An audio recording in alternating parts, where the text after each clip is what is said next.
howdy, friends and floor heads. We left our four friends in a bit of a terrible spot. Now, if you have not watched the first two episodes, I highly recommend stop watching now and go back and catch up because a lot has happened and I would hate for it to be spoiled. We discovered the posh gig here at Mergen's Watch isn't exactly what we thought it was. In fact, it appears to be a virtual reality world. Eeyore, our android, is fighting off a security android who we originally viewed in the VR as just a security person everybody called a Robbie. Now, this android that Eeyore is fighting is damaged, armed with a gun, and almost completely disabled. It's on its last few legs, I would say. The same Robbie with this gun has shot Beex twice. Beex is currently on the ground trying to hold the blood in their body as they begin to bleed out. But luckily, her friend, Dr. Brundle, is there. Unfortunately, Dr. Brundle doesn't realize that Beex is Beex. You see, Dr. Brundle put on a VR headset thinking that, well, maybe I could help in the VR world, only to lose a sense of reality. Dr. Brundle now thinks he's back at Mergen's Watch and dissipating data ghosts. Unfortunately, the data ghost that he is surrounded with two other data scientists is Beex. Our Marine is pressed up against the wall by a pretty healthy Robbie android. Will they survive this fight with the androids?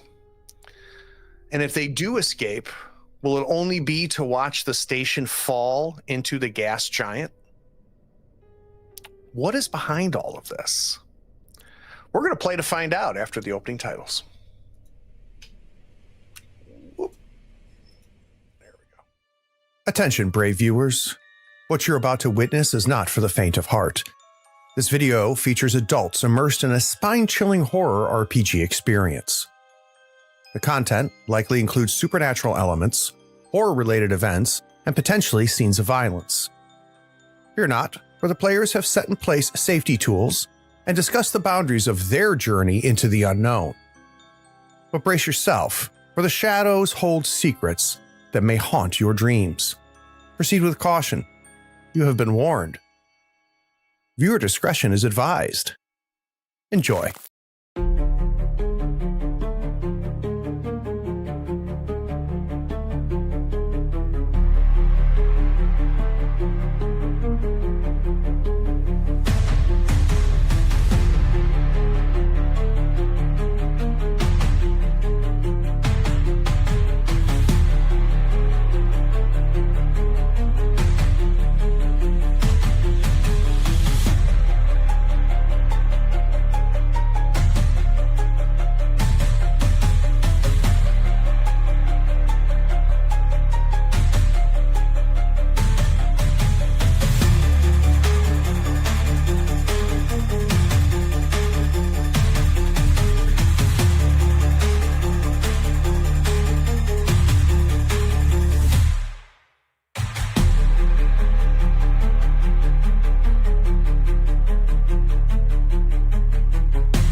All right.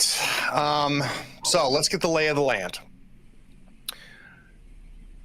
We've got Sergeant Robles up against the wall being pressed by the healthier of the two Robbies. Eeyore has been swinging and fighting against one of the Robbies with the help of Sergeant Robles, has gotten this Robbie down pretty damaged, but it's still armed and very dangerous, as Beex can attest to. Beex is on the floor in the hallway, holding their shoulder. Blood is just seeping between your fingers, coming out. You're not well. You are not well. And Dr. Brundle, with the best of intentions, put on the VR headset, thought that he could help by going to a place where you can interact more with the environment, only to lose touch of a little bit of reality. I think I want to start with you, Dr. Brundle. Right now, you are standing, looking at a data ghost that is kind of huddled in the corner of this hallway. You are in Mergen's watch with the beautiful clean walls, the lovely track lighting in the hallway. The door to the station command is up ahead.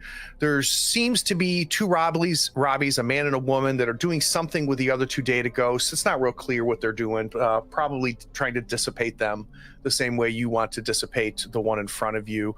To your right, you have the door to the comms station. But for some reason, you feel like you need to get into station command. You're not really sure why that is. And things are just a little foggy in your head. You keep having these intrusive thoughts. So I think I want to start off with getting a sanity save from you to see if maybe your mind can sort through the conflicting thoughts that you're having. All right.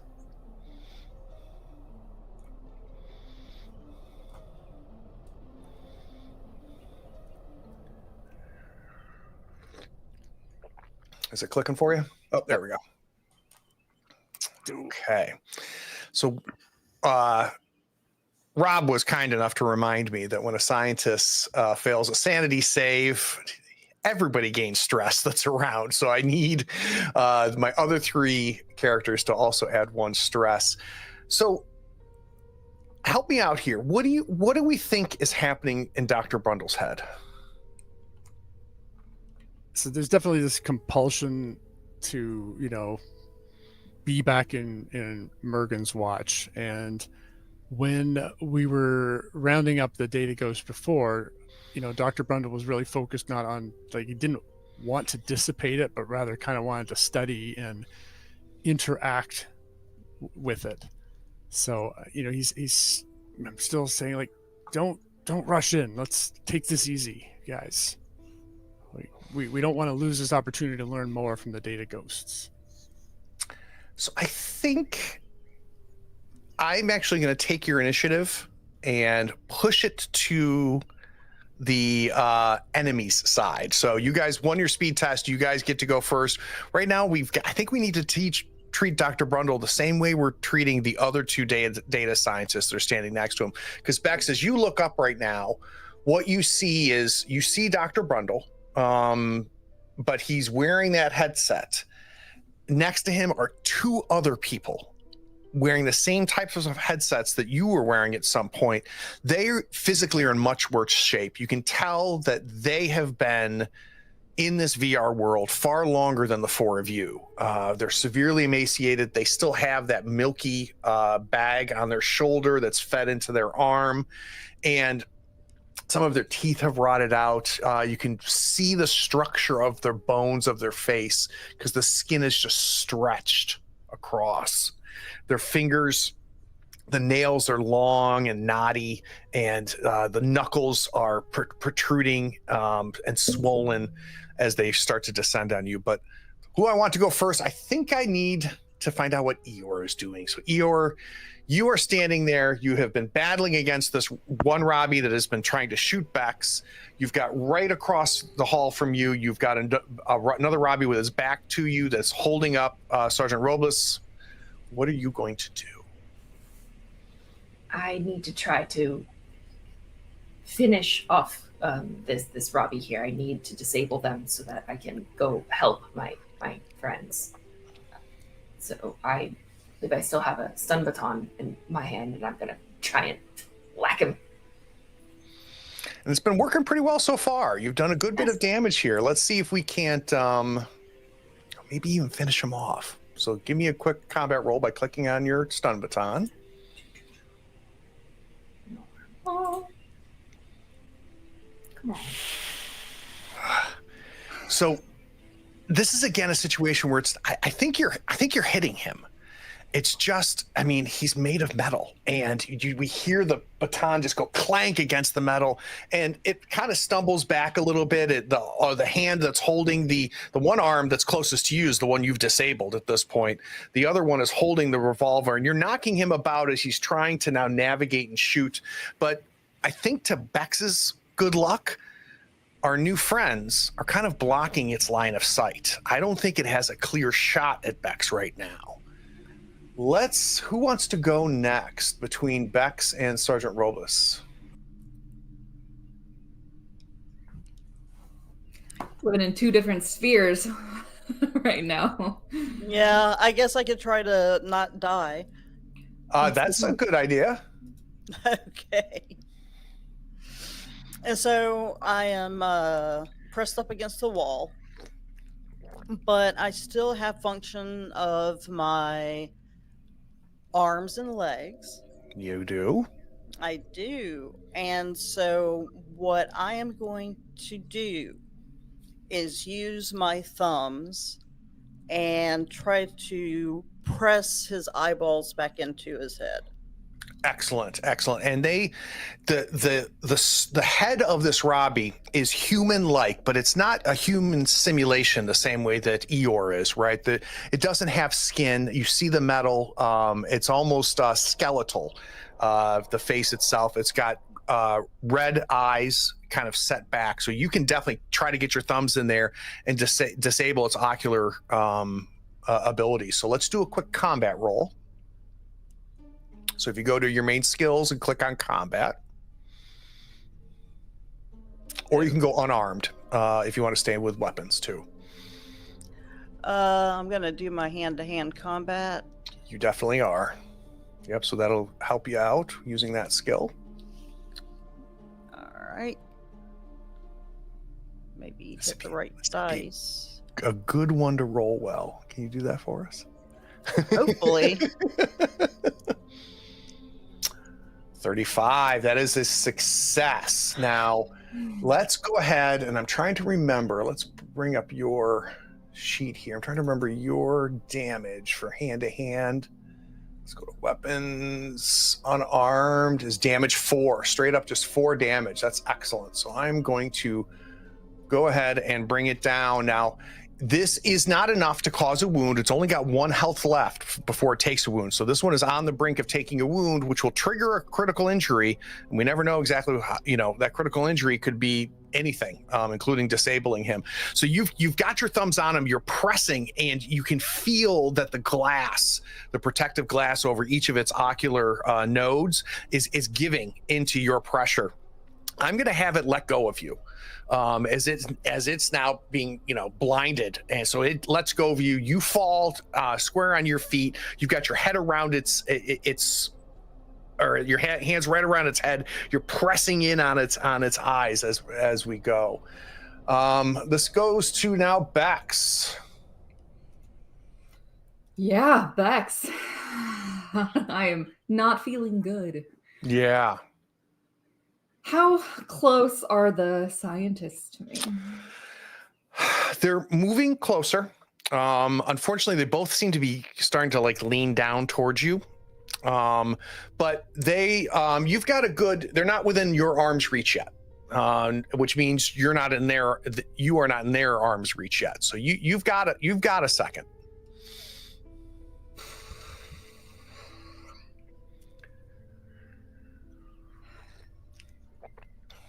I could find some sort of shield, that would be super. I know the hallway is torn to hell. I know I had that makeshift club. Is that near me still? Yep, it sure is. Yep, I think that you would have more than enough time to pick that up and take a swing at one of our VR zombies if you want, including Dr. Brundle, if you so wish. I would be open. I think you have enough of space here that if you want to do a speed check to try to escape them and create some distance, not only from them but from our Robbie, who likes to use you for target practice. Yeah, we could do that as well. Okay. What are you thinking? I'm thinking I probably don't actually want to pick something up. I'd really like to try to prevent more bleeding. So if I could try to skedaddle on out of there. That would be great. Let's do it, Bex. Let's see if let's do a quick speed test. Okay. Yeah, I don't think any of my skills are be super helpful.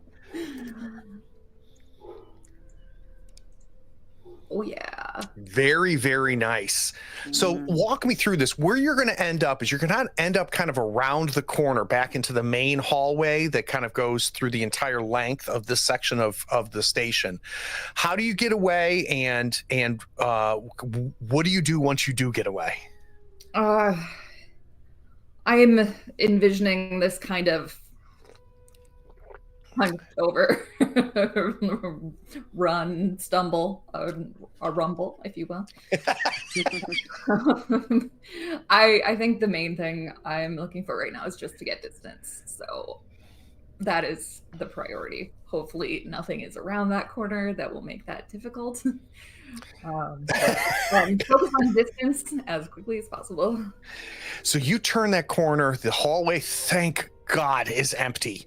And as you were almost like a mixture of crawling and rolling and just working your way to get as far away from all of this violence that's happening around the corner. Our friends that are in VR headsets are reacting slowly. They seem to be almost confused. So we kind of see them stand up. And just as a brief glimpse for you, Dr. Brundle, this data ghost just kind of slides away and slips through the three of you and heads out around the corner. I'm going to go ahead and take the initiative for both of our VR zombies and for you, Dr. Brundle, as the three of you start to kind of move towards and follow our friend Beex, but you're not going to be able to do anything to them. They've created enough distance, but you are now closing it. And Beex, as you kind of like lean yourself back up against this new wall, you see them stumbling around the corner and just kind of walking towards you, and shambling is probably the best word to describe that. But we do have two Robbies. The one Robbie had its gun, disabled arm. It was shooting at Beex. Beex has now gone away. It's turning, and you're too close. I think you're for it to try to shoot you. So it's going to just try to just do an unarmed attack against you. So let's go ahead. Unarmed. Well done. Well done. So let's go ahead and have it do that.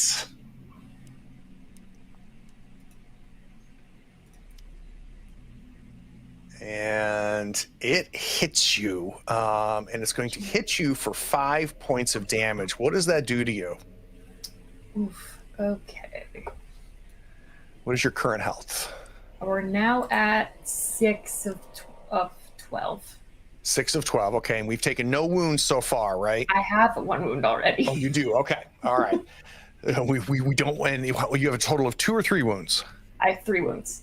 Okay. So I have 1. I have two left. 2 left. Okay. So if it takes you down to 0 this time, it's just going to mark another wound. It's not going to put you in a potential death scenario. So it turns and with the butt of the gun, just slams it against your head.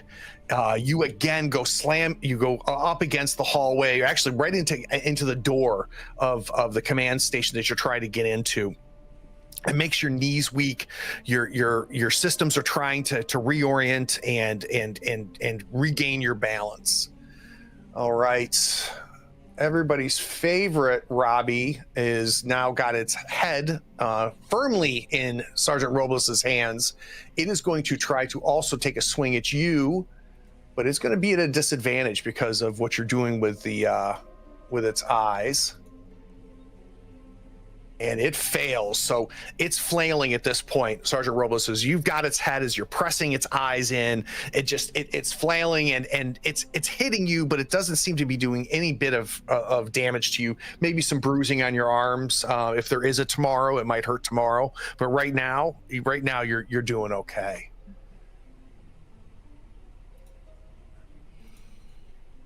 So both of them have gone. We're at the top of the order. The 4 of you get to go again. I need another. Let's do another sanity save, Dr. Brundle, as you're now taking a bit of a breath, following your two friends. They say to you, Dr. Brundle, it's around here. It's around the corner. I think we've almost got it. All right. Yep. Sweating, trying to think of what's going on here. Why does this feel familiar, and why does it feel unnatural at the same time? Oof. Oh boy, that's an added stress for everybody at this point. I think as they're walking towards you, Bex, let's see here. I think what I'm going to need at this point, let's just take a look at your situation here. I think I need a fear check. I think I need a fear check, and if you fail it, I think you're going to panic, or take a panic check at least. So give me a fear check real quick. Okay. Or a fear save, I should say.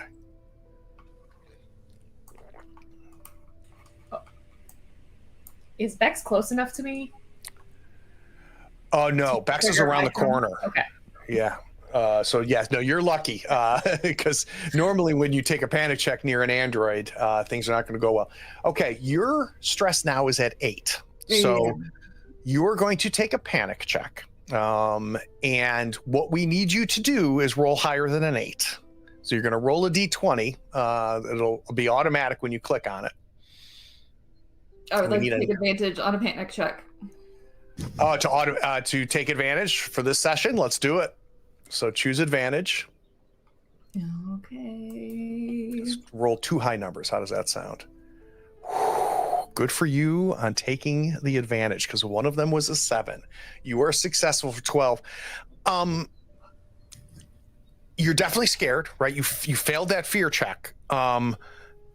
Any idea why, Bex, you're able to kind of keep your cool? Like, a lot of people in the situation you're in right now, being shot twice, being chased by these ocular-wearing zombies, would lose their shit. But for some reason, you're able to keep your stuff together, at least right now. Do you have a sense why? Combination of probably the endorphins of I'm running on pure endorphins right now. Yeah. Fight or flight response, and the fact that I have just been in a lot of chaos in my life. You know, seeing blood is not the first. This is definitely not the first time I've been hurt. I got some scars, but we're leaning into the endorphins. So let's talk about what your situation is, so we can decide what you're going to do now, Bex. You can get to your feet without any difficulty. These 3 things, one of them being Dr. Brundle, is shambling towards you. Off to your right takes you back down the hallway, over to the life support area, which is the kind of the first room that you guys went to in this section of the administration building section of the station. There's stairs that you know of in reality that goes down to the rec area. You can see the area where the spiral staircase is. Behind you and off to your left is the door into the offices. You know that they're there because you're familiar with the layout here. But this part of the administration in the station, this is the first time you've ever been here, even not only in reality, but in virtual reality. Mm-hmm. What is Bex going to do?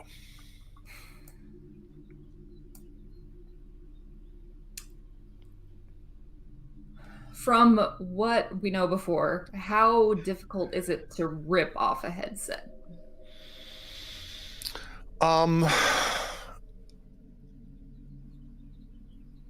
When it was done to you, you were stationary, focused on something else, and an android did it. Okay. There's a certain level of physicality that you may or may not have, especially now. I'm not saying that you can't, but it would be I would do it. I would do it as a combat check at disadvantage, for you to try to rip off one of those headsets. I think I'm still in getaway mode as well, so I want a door between between me and them, if possible. So I'm gonna go the one place I know. That first room we were in. All right, so let's have you go to the door for the life supports. It is still open, and you kind of slip into this room. It's in complete disarray, as we've described before, but you're now out of complete line of sight. These things are moving towards you, but they can no longer see you. So we are good there. So that takes care of Beex. Who wants to go next? Between Sergeant Robles and Eeyore. I can. All right, let's do it. You've got its head in your hands. You're pressing into the ocular, and then I'm going to use my dominant hand and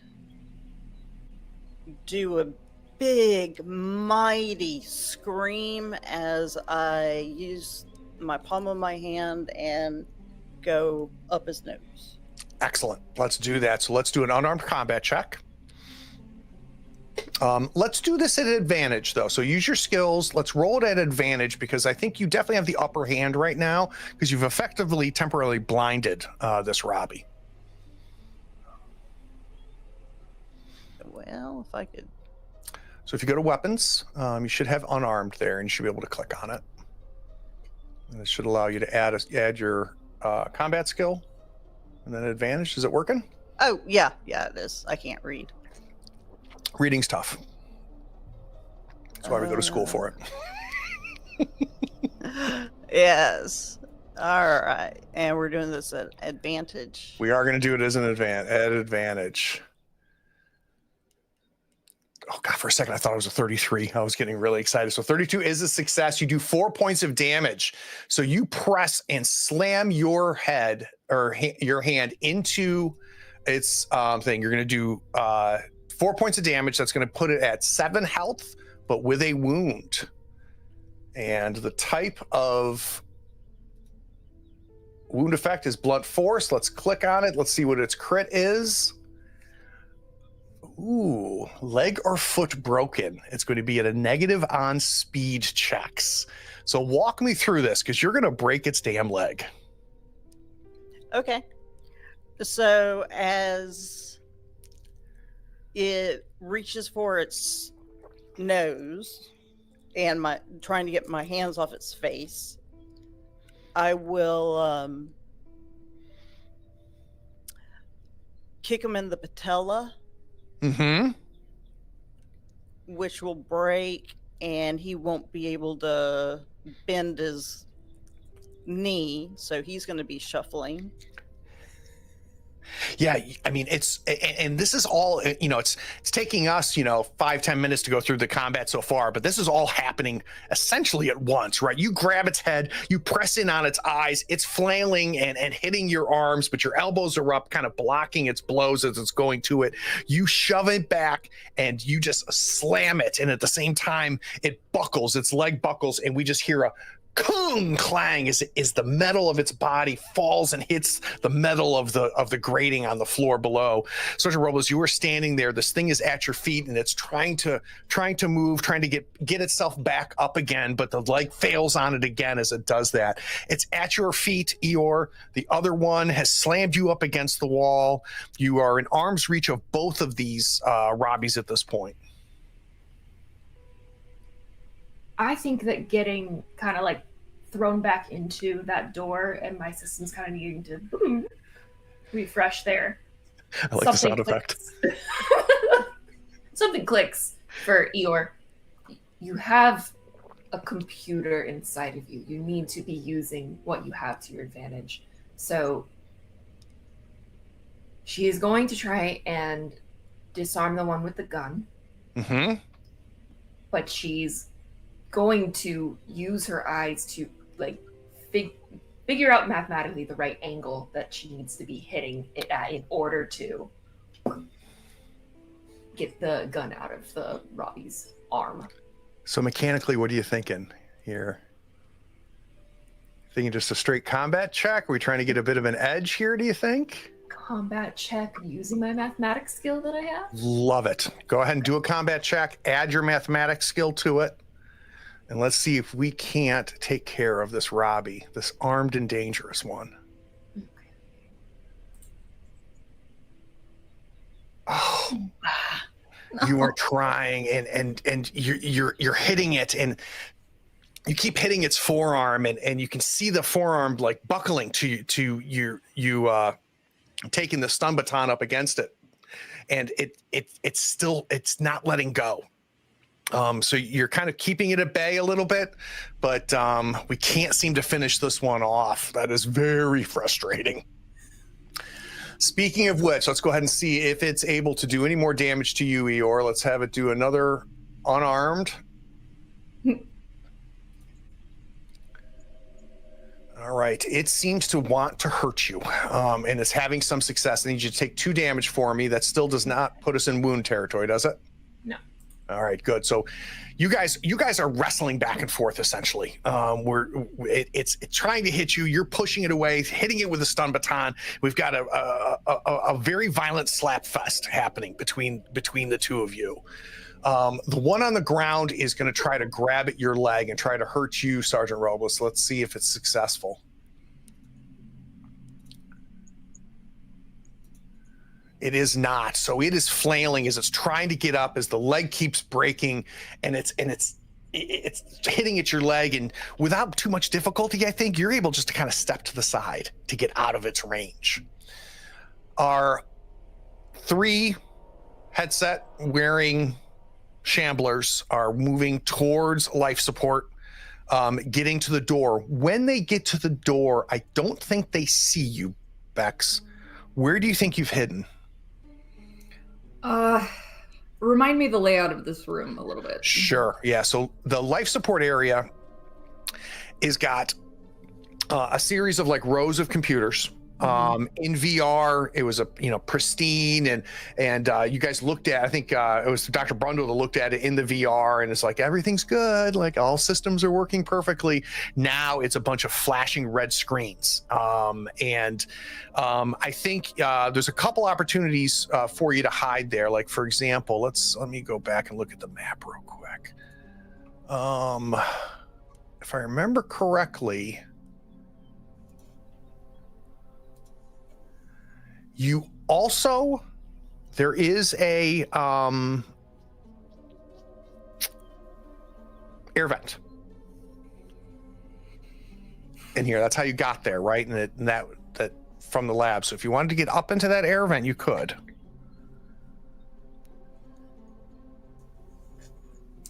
So let's talk about the door a little bit. Is there like an override panel? Does it look like there's a way to barricade that door? So this particular door was completely manual. So you would be able to have manually shut that door. I think the only thing I'd want is maybe a strength check from you.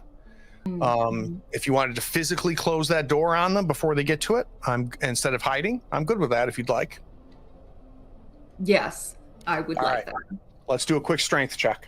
Okay. Pretty good. You're strong. You got a 41. Yeah. Hopefully this, adrenaline carries me through. How about probably my industrial equipment? Does the door count as industrial equipment? I don't think it does. I don't think it does. You have jury rigging though, right? I do. I want you to use that skill. Okay. Because I think that factors in here in your ability to kind of jury rig this door shut, right? Because it's not functioning. Okay. I am doing my best to stay in this room and barricade. All right,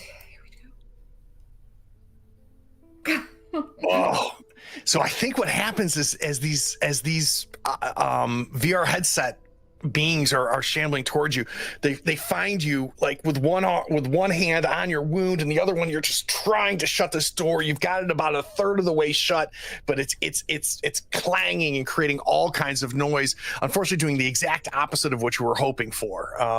It is bringing you to their attention. Mhm. We're back at the top of the order. Dr. Brundle, we need you to get your head on straight. We need a sanity save here. We need you to remember who you are and where you are. What am I seeing here? Like the data ghost would have disappeared into the room, but As you kind of come down the hallway, the life support door goes and just glides open with a nice whoosh sound, and you can see the data ghost there, just inside of the life support room.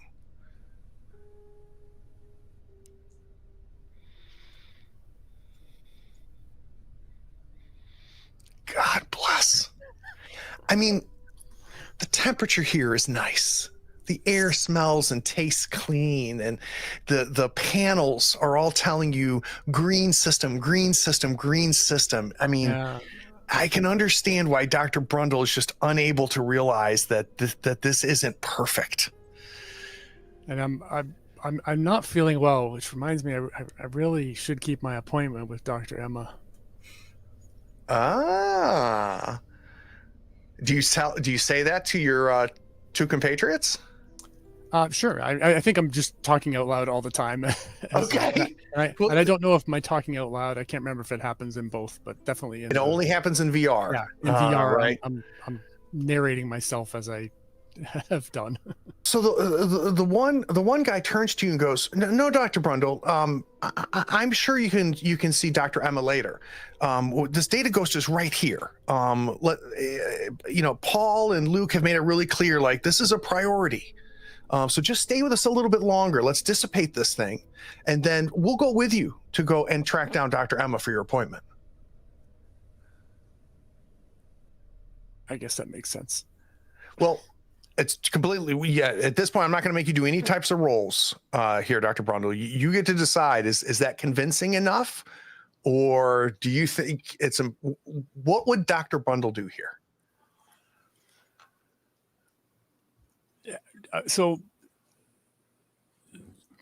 This data ghost thing, like they're running away.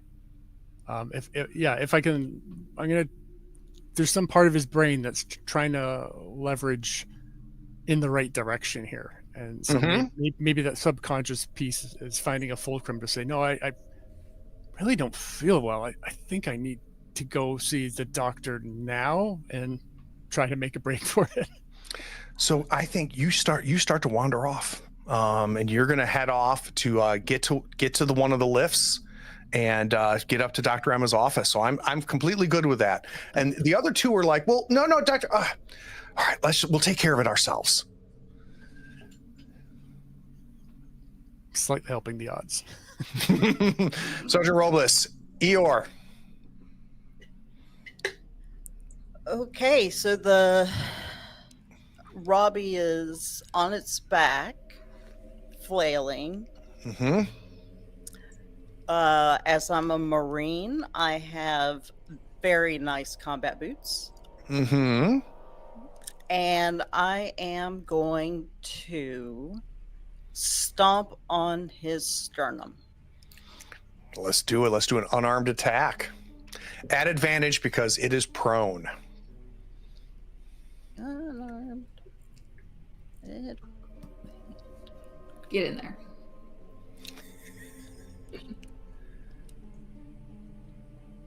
Oh, 22 for a crit. So in this system, it's a roll under system. So your combat is 63. You rolled under it, which is a success. But anytime you roll doubles, like a 22 or 33 or 44, it's a critical success. If it's under, it's a critical failure. If you're over, that automatically doubles the damage. So you're going to do 8 points of damage with this attack. That is going to get it to 9. And that's its third wound. oh, yay. Oh.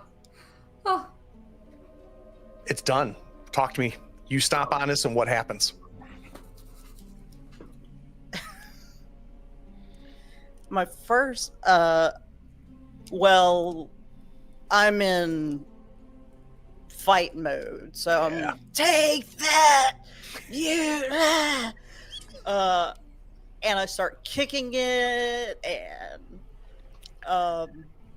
then I realize Eeyore's got a Robbie on her. Mm-hmm. Mm-hmm.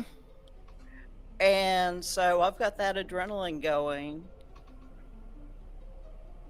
And there was a weapon on the floor where Beex was, right? Correct. And the stun baton that was knocked out of your hands, if you remember. Yeah, the stun baton is out of charges. Mm-hmm. But I'm going to pick it up anyway. And what's the positioning of Eeyore and the Robbie? Yeah, so here's what I'm envisioning, and anybody tell me whether you think I'm off or not, but I'm imagining this is a tight hallway.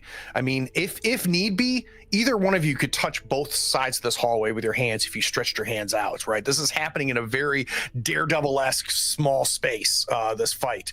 And the one Robbie on the ground, you popped its ocular nodes, it wrestled for it, you hit its nose, kicked out its leg, it collapsed at your feet. It feebly was trying to step up, and every time the leg would give and it would crash back down. And you just took the foot of your heel and you just pounded him in its chest, and he collapsed down, and we see it kind of jerking its head up as it's trying to get back up again, and just one more hit from you and its head just rolls down the hallway as it's discontinued. And you stand there, you grab the baton that you had dropped earlier, and you're now kind of squared up against. So what I'm imagining is we've got Eeyore, we've got this also hurt Robbie, and yourself. You're going to be able to act next turn. You've already done your combat check, but I'm fine with you being armed and ready. Let's see if Eeyore can finish things off, though, because this one is in pretty bad shape. And see, it's really easy, Eeyore. As we saw with Sergeant Robles, you just have to roll doubles. Exactly. Yeah, I don't know why you're making it so hard. Eeyore is staring at this Robbie, and I think she finally understands the human's feeling of inadequacy in this moment, and is like, all right, let's log that one for later. Okay. But seeing the sergeant just go a little apeshit. Yep. The other Robbie. Okay. She can do that. I can do this. I can finish this. Yeah, I can finish this. Eeyore is gonna try and go again for like its face, because it seems to be a more sensitive, fragile piece of it rather than its arms. And I think the stun baton that she has is also out of charges at this point. It is. Yeah, so we'll go with we're gonna punch it.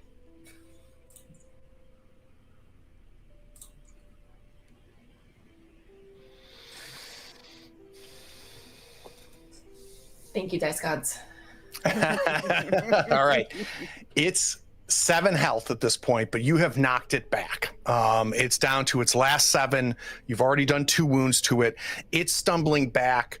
It looks down at what Sergeant Robles did to that other Robbie, and I'm going to make it do an instinct roll. And I think if it fails this, it is going to turn tail. So let's see. Yeah. It stumbles back after you just two-handed just knock it back. It sees the head of its partner rolling down the hallway after, to quote, Sergeant Robles went apeshit on it. And we see the Robbie just kind of just turn around and just start walking away from the two of you. Now, unfortunately, Beex, you're in biting distance of the 2 remaining VR zombies. So they are both going to try to do just that, which is see if the buffet is open and take a sample. So a bite and tear from our first one on you does not, rolled right at the 50. So it's coming in and trying to get at you. We'll do the second one. Critical failure. Nice. All right. So I think the first one grabs your free arm, Bex, the one that you've got on the door that you're trying to do. It grabs onto the arm and just goes, and you're able to pull your arm away from it just in time, stopping it from taking a nice bite out of you. I need your help, though, with this critical failure. As the other one is reaching to get its hands on you to sample the delicacy, which is Bex. What is this critical failure? What do we think happens here? I am envisioning that it tries to take a bite so aggressively that it's snapping some tendons in its jaw. You said they were like so emaciated, and Yes. it tries so hard, so excited about this deliciousness that is. Yeah, I think its jaw kind of gives a little bit, and you hear the tear of the tendons that holds the joint of the jaw in there.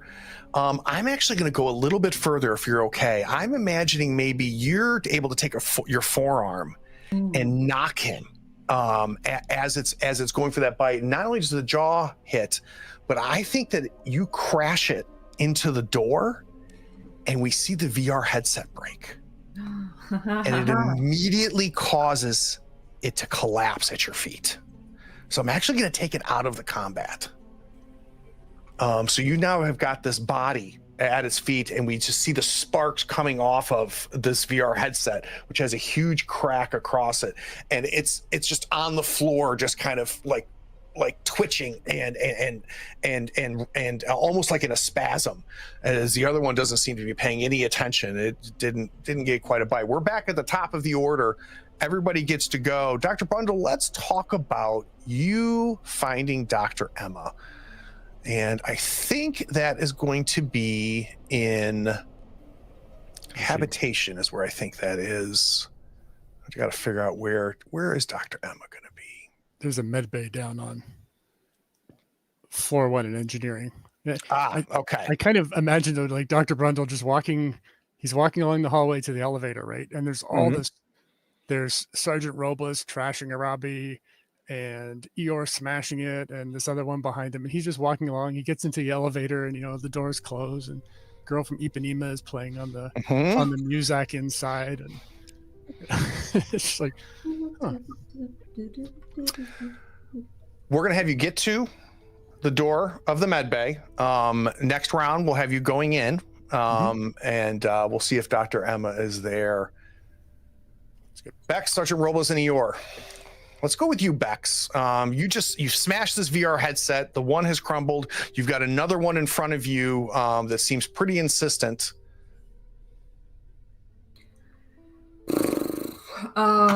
Sure does. I can't blame it, Snacks are very important in my lifestyle. Not the first time Bex has been called a nice snack, right? All the stories I can tell. What am I attacking or am I fleeing?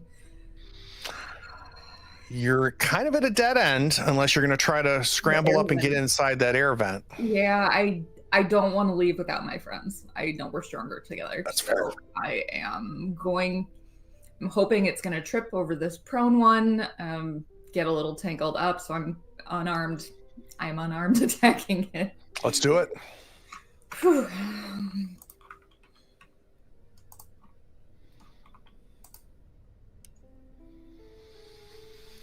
No, of course not. You're able to push it away, and it kind of stumbles back a little bit. Unfortunately, doesn't trip over the other data scientist, and it's getting reoriented and starting to walk back towards you. Sergeant Robles.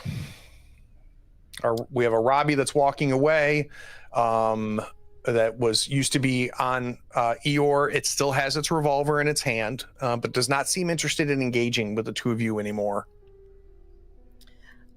I am going to follow the blood of Bex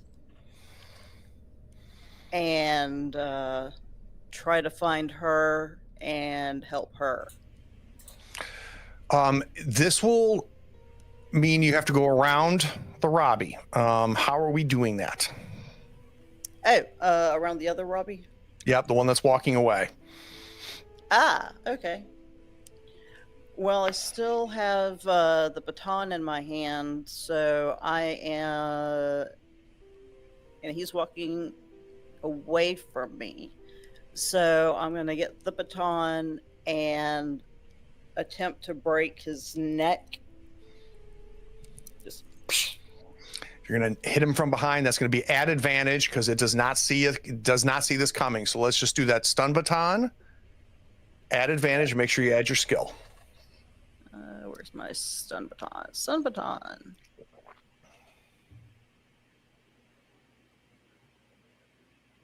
All right. See, you guys were worried about these Robbies. These things are easy. Oh yeah, no reason to worry. Yeah, as long as one of them's just shooting one of you, you can take care of them easily.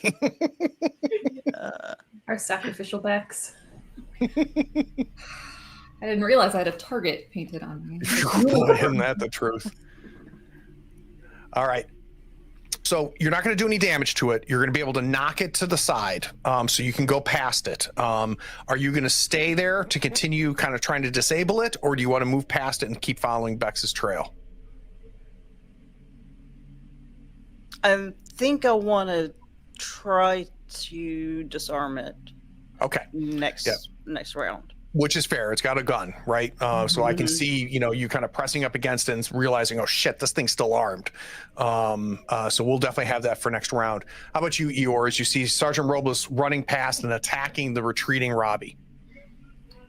The downed Robbie, does it have is it a key card that would, because we were trying to get into the station command office. So you look to see if it has any type of key card or anything, and two things click in your head at the same time. One, you look and don't see any place for a key card, and then you remember looking at the station command door, and it's got a plate over where the keypad normally would be, and this is indicative of the access to this has been limited to just VR.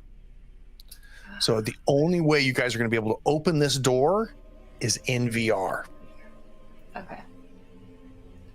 In that case... Do notice its gun, though, on its belt. Beautiful. We're going to pick that up. All right, give me just a second. I will give you a revolver. I have a revolver for when I'm in the VR, if we want to just use that, I guess. Yep. So let's consider that the VR revolver you now have in real life. Hooray. Do you want to take a shot at our friend? Yeah, let's finish off this other Robbie. Fantastic. Let's do it. Normally, I'd put you at advantage here because, again, it's got its back to you. It's not paying attention to you. But we also got Sergeant Robles there, I think, making it a little bit more difficult. So it'll just be a straight roll. Okay. So if you click on the revolver, it'll do a combat check for us. Sergeant Duck. That tone. Sergeant Duck. Okay. We hear the noise. We hear that loud sound. And up to this point, that sound has meant danger. That sound has meant Bex going, ah, every time we hear that noise. This time, when the gun goes off, it clangs in your head because the sound is bouncing off of these metal hallway walls. Sergeant Robles, you've kind of pushed this thing to the side, and then you just see the bullet enter and exit right through its temples. And you see the red oculars just go black. And before, when you were pressing it and pushing it up against the wall, you now realize you were holding it up. And if you just let go, it's going to collapse at your feet. You turn to your right and you see Eeyore, Dirty Harry style, pointing the revolver and the smoke coming off the end of it. Like a badass. Well done, Eeyore. I think we can go find Bex now. This other Robbie has been disabled. I'm imagining a string of just creative cursing coming from the other.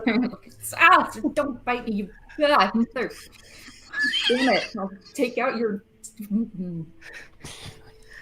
So, do either of these Robbies have additional weapons on them? Just the stun baton and the revolver. So if you'd like to pick up a revolver, Sergeant Robles, you can take the second one. Do you want that? I will take care of. Yes. I think that's not the worst idea you've had today. So let's go ahead and get that added for you. Give me just a second. All right, you should now have a revolver in your weapons inventory. As you approach the medbay door, it opens up, and there's about 6 beds inside of here.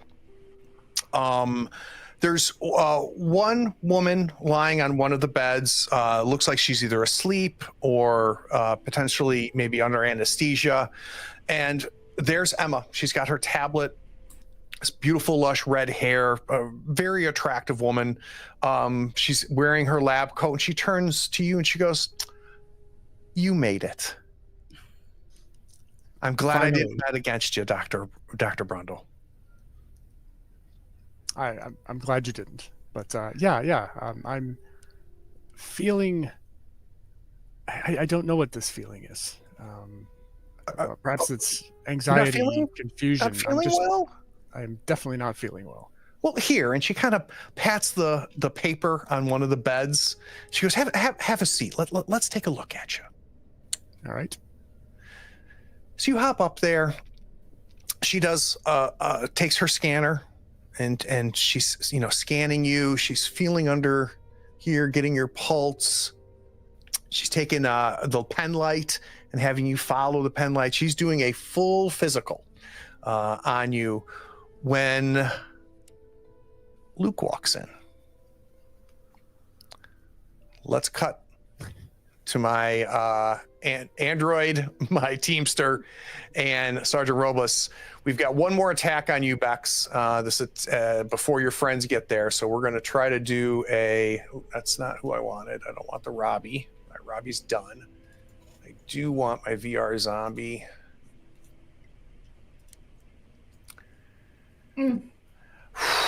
So the second time, instead of just kind of slowly going up and reaching you, after you push it back, it lunges at you. Instinctively, you put your arm in front of you. Oh God, 14 points of damage. You put your arm in front of you, and it nails and teeth into your arm, and it just starts and just chewing and eating and tearing at your flesh. What does this 14 damage do? What is your current health and wounds? So this is gonna be a wound. My first, I only have 2 max. So okay. And then so I have 3 of 20 right now. All right. But you said you have taken a wound, right? I have not taken one yet. Oh, you've not. Okay, good. All right, so this will be 14 points of damage. So you're going to go to 11 health and add 1 wound. I'm going to go and see what this critical gore is. It is an 8. Lethal injury. Guts spooled on the floor, bleeding +7, death save in 1d10 rounds. So you are going to gain bleeding +7, which means every round you are going to be taking 7 damage unless somebody does something about this. So I think I can drag that over, and it's now, can't remember if it brings it over or not. Let me try it again. All right. So do me a favor. If you would just add it, if you go to your main skills area, there's a little plus add under the conditions. Mm-hmm. You're going to be at bleeding +7. Let's see. Mm. They're going to need to get you get to you in 2 rounds. Okay. And they need to stop this bleeding. You, Eeyore, and Sergeant Robles, you turn the corner. You can see the back of this thing, and you see the other one on the ground. And you see when it gets the first good bite at Beex. So you see the splash of blood coming out of the life support room.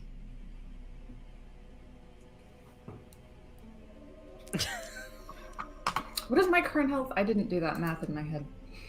It'll be, so you were at 2. You took 14 points of damage, so it's going to be 12. You're going to be at 8. 8 health with 1 wound. Ah! And dead in 2 rounds unless somebody can help you. Where the hell are you? Eeyore remembers when they were in the life support room that whoever had been in there kind of hiding had stockpiled a lot of supplies. So there are some first aid supplies that were in there as well. So I think she's going to try to kind of push past the doorway to get to something so that she can try to stop the bleeding. So I want to talk to you about the scene you're going to see, though. As you turn that corner and get to the door, you see this emaciated zombie-like thing wearing a headset. And it's now on top of Beex. Beex is on their back. And it is now gnawing and eating at their stomach. And you're just seeing some intestine. And as it's now just fully feeding. I'm not saying don't go there and get the first aid, but you would have to kind of step over the situation. Fair. To do that. I would love it to stop eating me. Okay. Change of plans. We got to get the zombie off of Beex. I want my intestines to not be on the floor anymore. I'd like to pull off the little like milky white bag, the IV, out of its arm. Okay. Give me a quick combat check, unarmed. Yeah. Because that hurt us, or hurt my friends, so that should also hurt this thing. Nope. All right, so here's what's going to happen. As you reach down, as this thing is there, and you grab that bag and you rip it off, and the IV tube comes flying out of its arm. This milky protein shake just like splatters as that happens, but it does not seem to be affecting it whatsoever. Sergeant Robles, you come over, you see that Eeyore has pulled the bag off of it, but this thing is still just feeding off of Beex. Okay. I will use my revolver and shoot the Robbie in the head. So it's not a Robbie. This is actually one of those VR zombies. So this is much like VR Dr. zombie? Brundle. Yep. I don't care. He's getting killed. All right, let's do it. All right, so we're gonna do the revolver.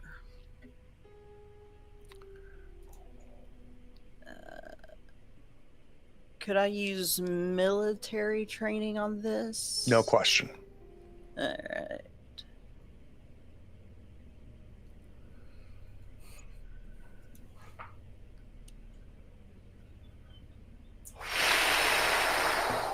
Nine points of damage. I think that takes care of it. It does. You fire the gun, and it hits the back of this thing's head, and it just splatters blood up against all of the broken computers, all against the metal wall on the far side. It collapses on top of you, Beex. Beex, a lot's been happening here. You're not in great shape. But you get a sense that the immediate threat is gone, that somebody has shot it. I don't even think you realize who's fired the gun. You're holding your guts. You're letting your shoulder bleed because you're trying to keep your insides inside on your torso. It splatters and this VR thing rolls off of you and lands next to you, and you look over and you pause for a second. And you realize that this thing Most of its face is covered by the VR headset, but it's wearing a very bright yellow jumpsuit. And I think you realize, I think that's Lena.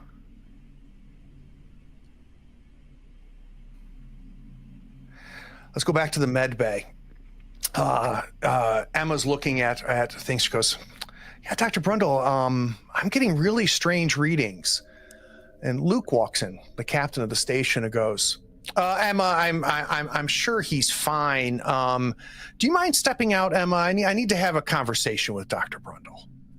Of course, Captain. Yeah, of course. Dr. Brundle, just stay here. When you're done talking to Luke, we're talking to the captain. I'm going to come back in, and I just want to run a few more tests to try to figure out what these readings are.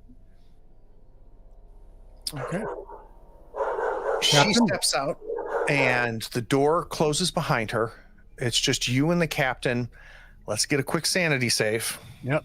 For some reason, it's weird that he's here. Yeah. Come You're on, not brain. sure why. Kick in. Critical. So you look at him, and you're like, wait a second.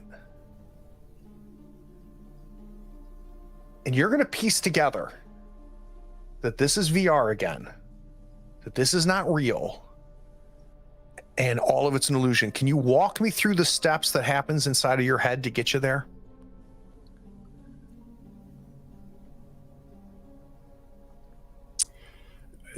Yeah, I think the sort of returning flood of seemingly normal stuff, talking to Lena, Captain Luke coming in, but just the vibe that he brings with him tells me something's off. And there's just a cascade of maybe a flickering image in my head of the Mergen's watch, and then all the crap that it really is a couple times. And I know I'm still seeing it now, but I can kind of keep in my mind's eye the reality, and I'm suddenly very nervous.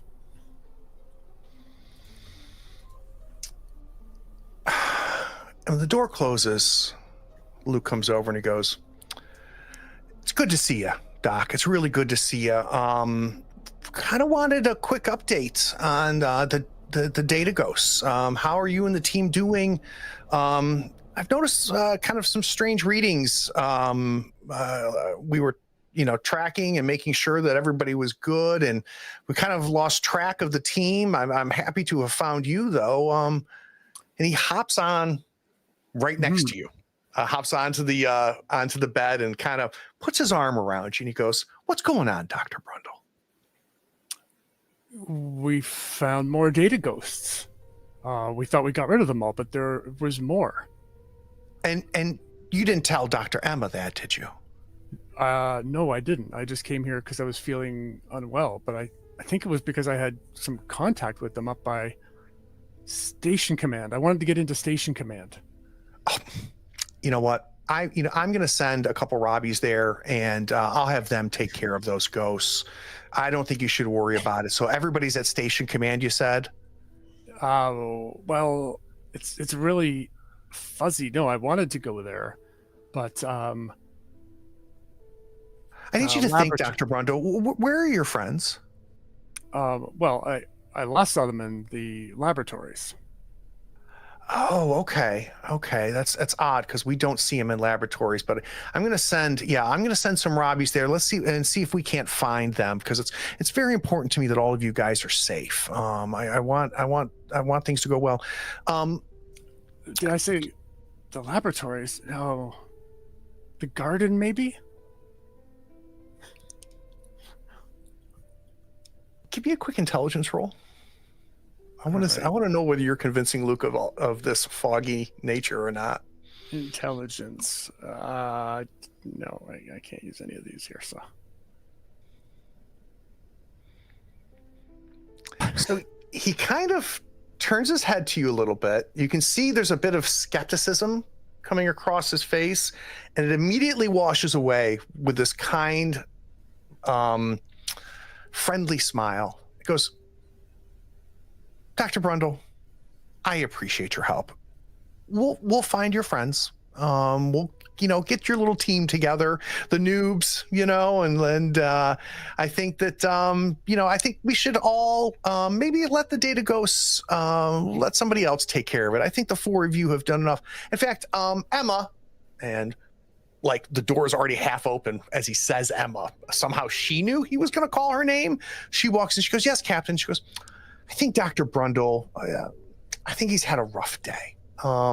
Maybe we can give him some sedatives, give him a chance to sleep." And Dr. Emma goes, "Oh, of course, Captain. I think that's a wonderful idea." So she's starting to walk over to one of her cabinets to give you a little bit of sleepy juice. Yeah. Let's cut to reality, though. You guys are standing over Beex. You grab the med kit. Who has the higher intelligence between the two of you? And do either of you have any medical skills?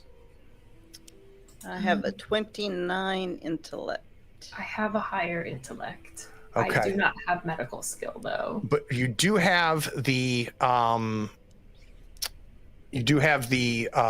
med kit. So I'm going to let you do an intellect check straight with the med kit to remove the bleeding condition, essentially stopping Beex from dying.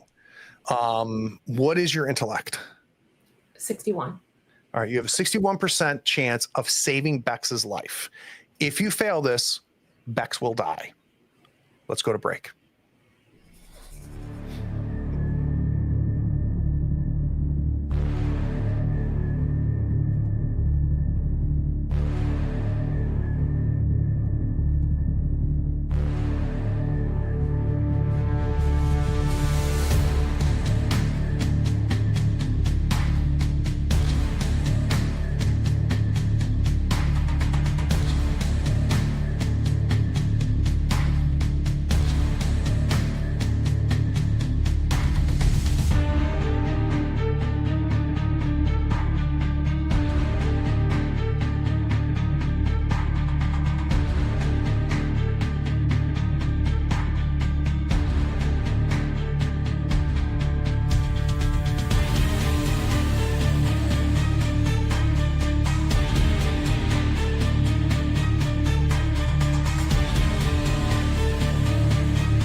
I'm seeing Eeyore tear open the med pack.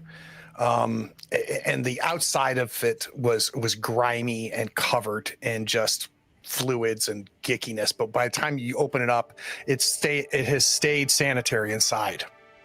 There's all kinds of tools, pads, antiseptics, and everything inside of it. It's almost like familiar for you, somewhat, Sergeant Robles. It's almost like a field medic pack, which you've had in your fighting days.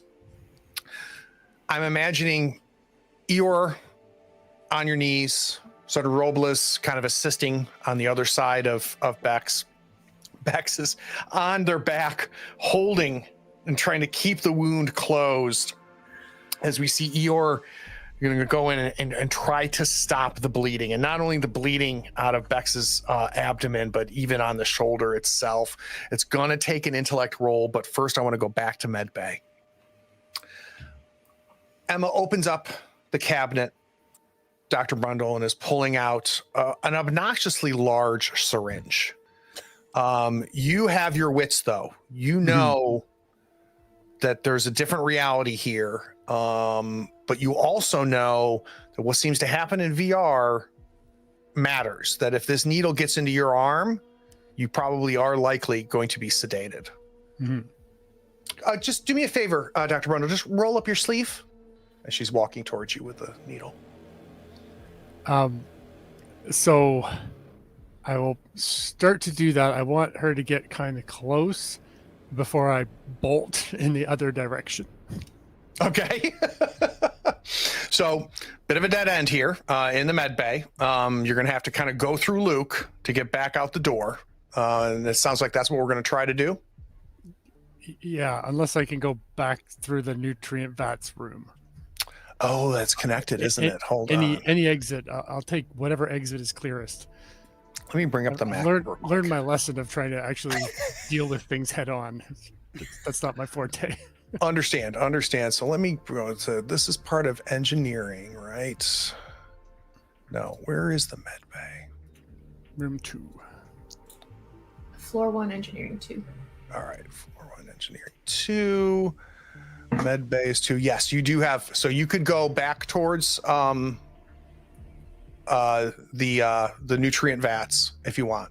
So yeah, he's not blocking you. Let's do a speed check.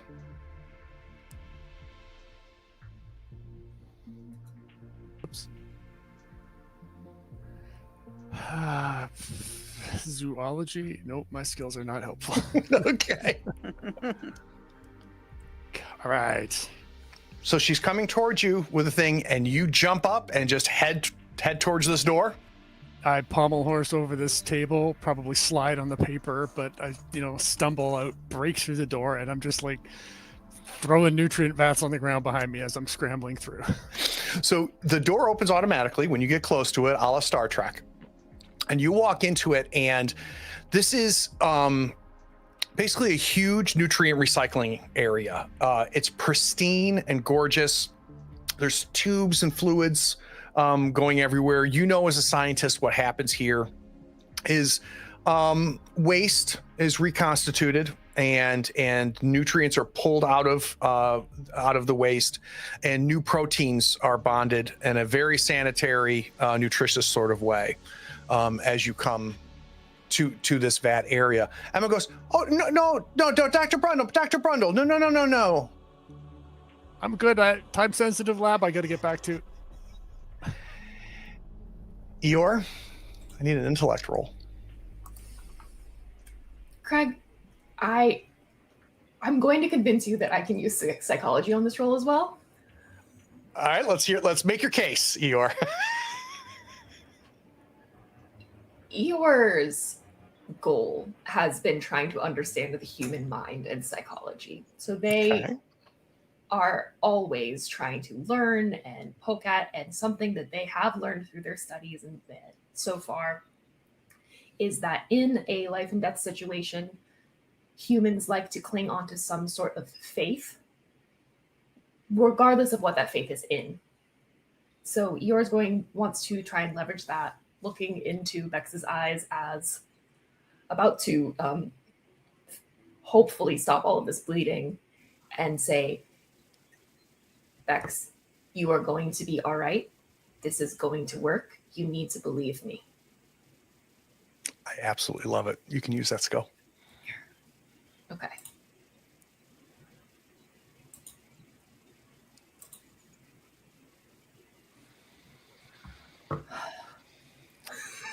So Bex, remove the bleed condition.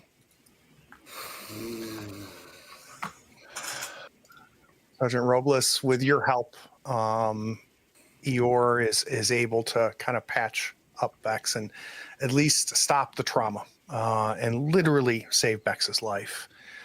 Looking at you right now, Bex, you are at 8 health with 1 wound.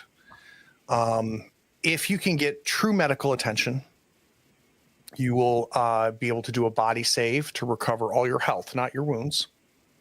Or if you were to rest for 6 hours in a safe place, you would also be able to take a body save. And if you make that body save, you would be back up to your full health, not recover a wound. It's going to take surgery for you to recover that wound. What do you say, Bex, after Eeyore says that to you?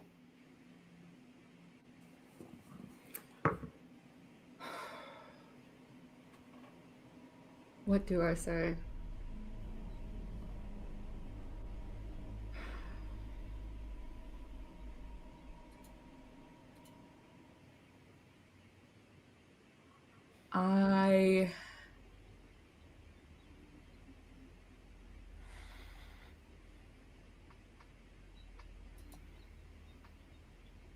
I believe most in New York because I'm very protective of them and they are my friend. So you and I united will never be defeated. Yeah, so I think some blood comes out as you cough there, but I think that Eeyore and Sergeant Robles are able to kind of lay you out flat. I don't see you being moved here for maybe another 30 minutes or so, as Sergeant Robles and Eeyore stand above you. Dr. Brundle, you're in the nutrient vat room. There's another door that's going to lead out to a hallway if you want. Emma's walking towards you. She's not being threatening. She seems a little confused. Luke is going, you can hear him. You can't see him. He's, Dr. Brundle, are you okay?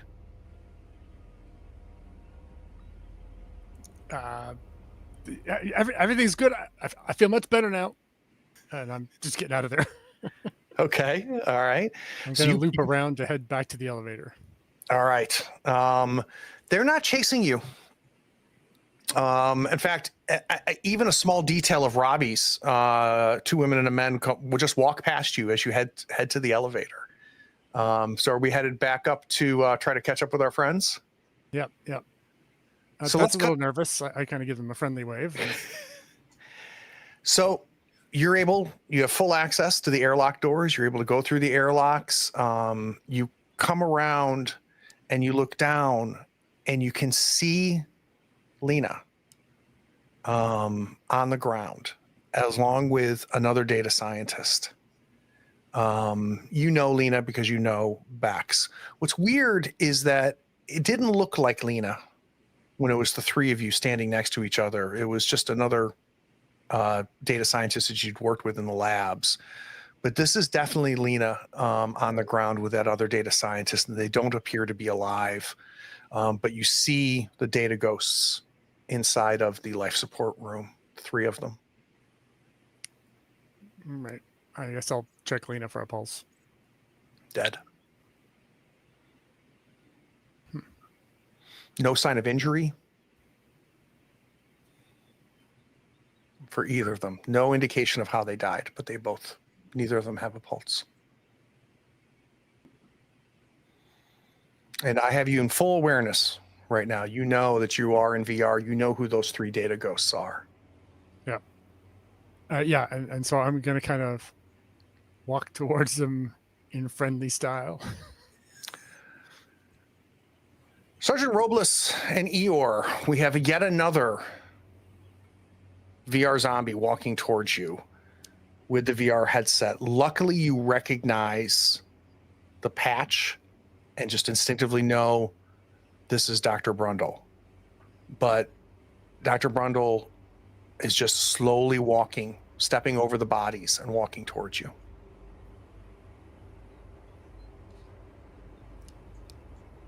We need to get the headset off of him. I think it's been on for too long.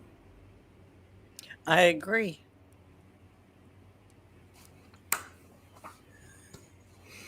Let's try. maybe need to restrain him a little bit and then yank Not off a full body tackle like I was envisioning. Get him. Get him. So between the two of you, who has the higher combat score? Because that's going to decide whether we can restrain Dr. Brundle. I'm sure that's a sergeant. 48. All right. So, Sergeant, let's go ahead and your military tactics will work here. Let's see if you can't restrain Dr. Brundle with a quick combat check. Okay.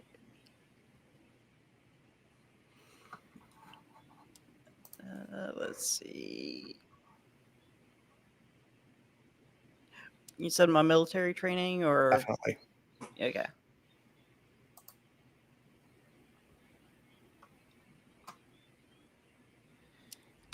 Ooh. Look at me go. Look at you go. And I'm going to carry over this critical success as you contain him. And you're standing there, Dr. Brundle, walking towards these data ghosts. All of a sudden, one of these data ghosts comes and is kind of surrounding you. It's a little confusing, even though you kind of know what's happening here. And you realize you can't move your arms suddenly, but you don't feel anything touching you. It's almost like your upper torso has been paralyzed and you're being restrained, but you can't tell how. Eeyore, are we going to take off the VR headset? Yeah. So normally I would need a sanity save here, and I will, but because of that critical, I think the way that Sergeant Robles approached you and is restraining you, but not giving you a feeling that you're threatened. Somehow she was able to convey to you, like, I am not a threat with that critical success in her combat. So you're going to take this sanity save at advantage, please. That's how we'll carry over the crit. Warm virtual hug. Where there's were gonna the be rolls before? No impact to your stress. Normally you would lose some stress here as you pulled out of reality. You start blinking your eyes and the Mergen's watch fades. This beautiful life support room turns into this dingy, broken down, red screens flashing. The timer on the orbit decay collision with the gas giant is ticking away, and standing there you see Eeyore holding the headset, and on the ground you see Beex.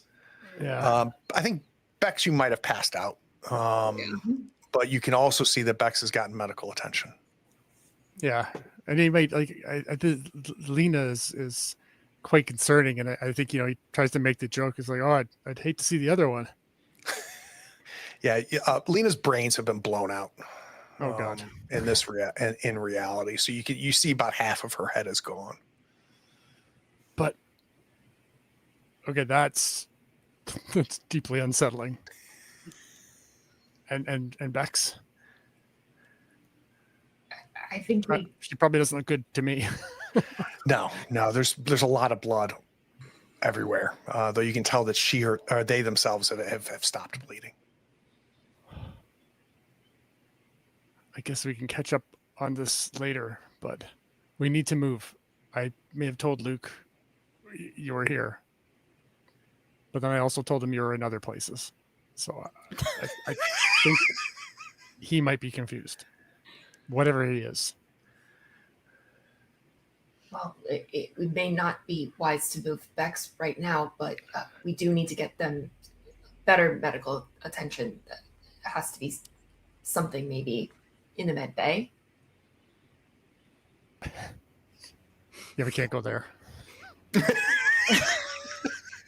Why? I was just in there. I went for my checkup with Dr. Emma, and that's where I saw Captain Luke Captain Luke.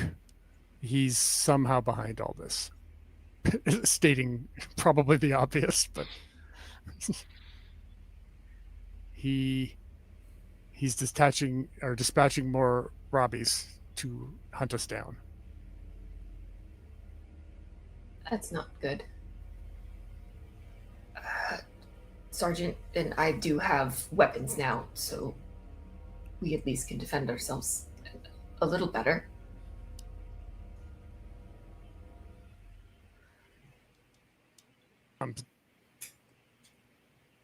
He's just still looking around at the carnage.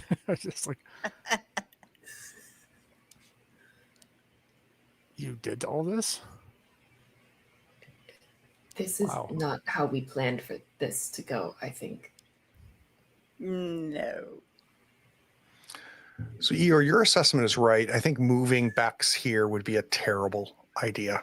I think the best thing, you instinctively know, like just making sure they're comfortable and having some time to just come down off the ledge medically is necessary. So I don't think we can move Beex safely. Maybe a better idea would be to barricade this door so nothing can enter, and maybe I think all of us could use some rest. I'm sure I can find something to plug into in here.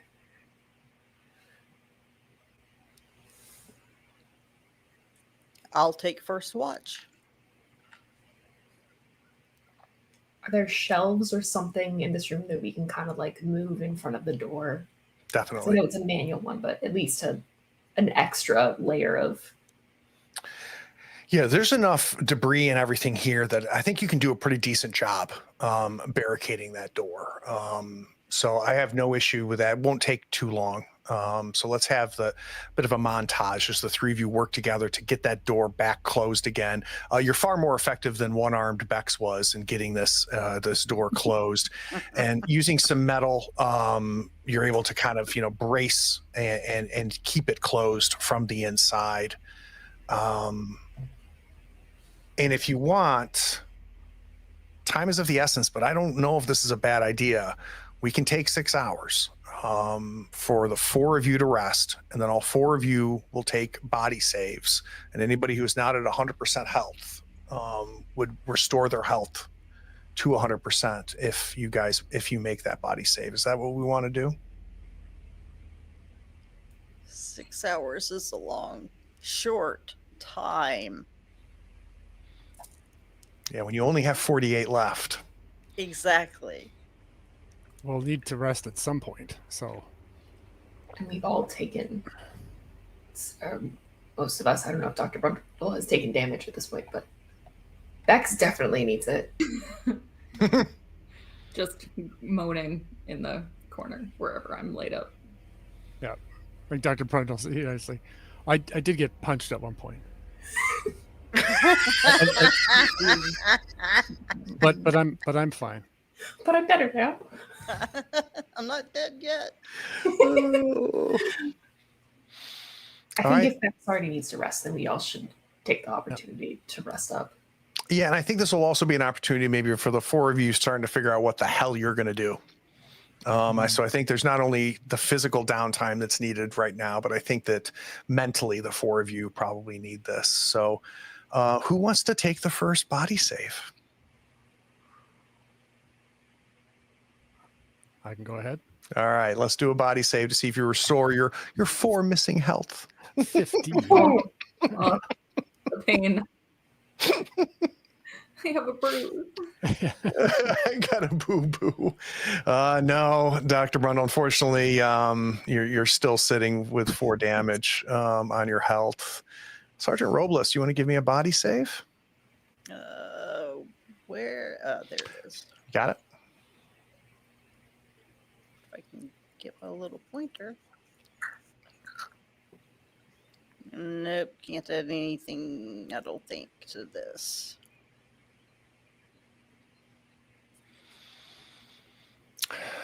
It's definitely relaxing.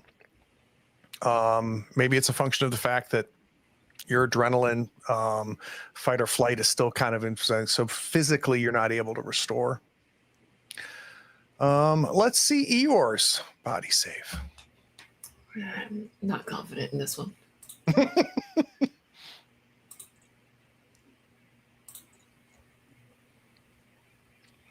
Yeah, not quite enough to be able to restore back. The one that we really need a success on is Beex.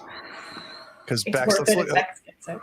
yeah, let's take a quick look before you roll, because yeah, you'll go from 8 health back up to 20. Still have just the 1 wound, so this would be a great one to roll low on. Let's do it. All right, moment for vibes. I'm here to help, pup. Okay.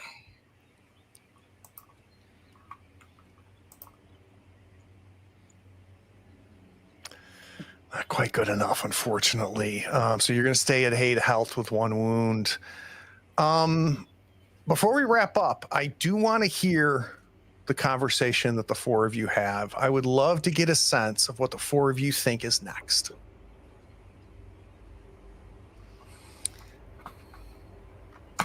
So I don't know if maybe we all know this, but I'll share it anyway. It's like that. When I was in the VR, everything was normal. I had no access restrictions. I don't think I could get into the station comms, but I could get everywhere else. And I did not really get challenged. I walked by some Robbies that didn't seem to notice or try to stop me at least. So. And Dr. Brundle, based on like Emma's disposition, Luke was being a little weird, but didn't sick any Robbies on you. They kind of let you kind of go your way. I think if anybody would think of it, it is you, which is you think it is not a ridiculous idea that if we could get Bex into VR and get Bex to Emma at Medbay, Emma might be able to help. No guarantees, but I think based on everything that you saw and, being fresh in your mind, I do think that thought crosses your mind.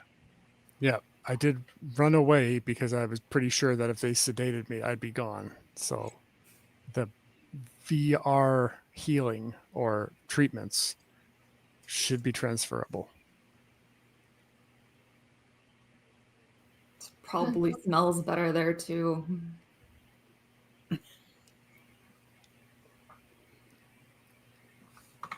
So if we get Bex down to Emma, we can get them hopefully fixed up a little bit more. Where do we go from there?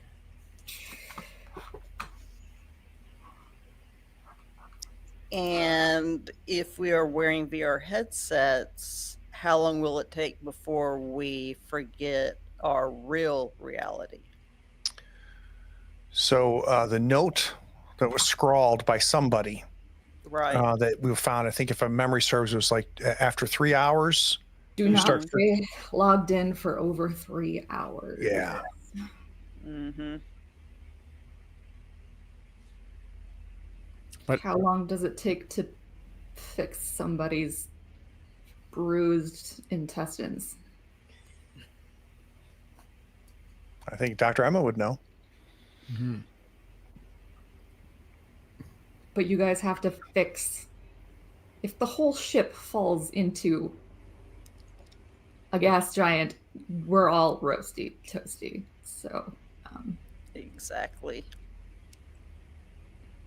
Well, we can leave you there. To go there, that would be super. But he was the only one who would need to be in VR to get the treatment, and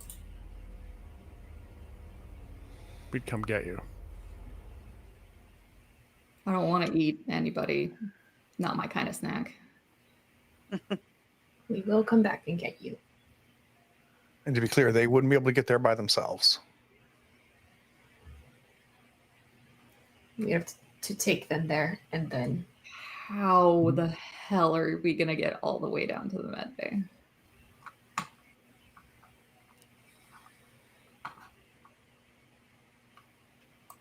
Same way I did.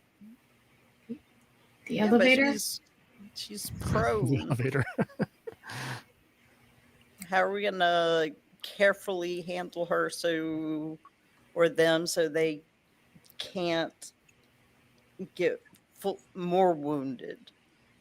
I mean, we can't like throw them over our backs and say, come on, Beex, you can So you can walk it grab off. Grab them bootstraps. We could find some kind of cart or maybe something we could lay them on and roll. that's something the Robbies would do, right? Respond to a medical emergency and carry a stretcher. Interesting thought. So you want to put me in now? It's up to you. And if we do call the Robbies, we probably don't want any data ghosts there when they arrive. Mm-hmm. We'll need to put you somewhere where we can find you. Where they can find you.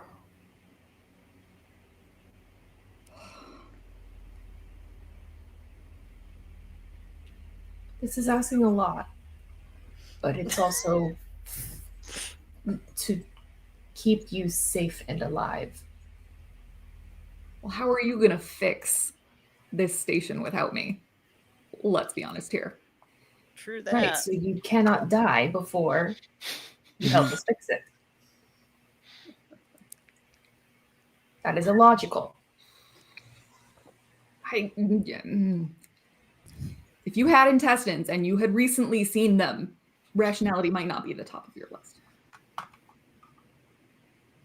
That is a fair point.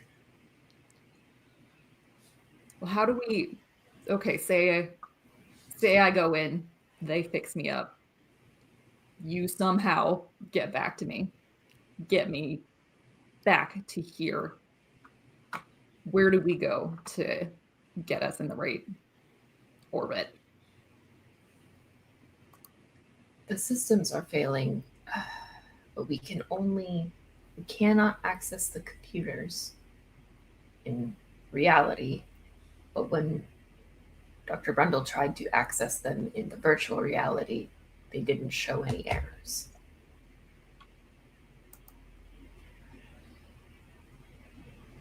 So we may need to actually go to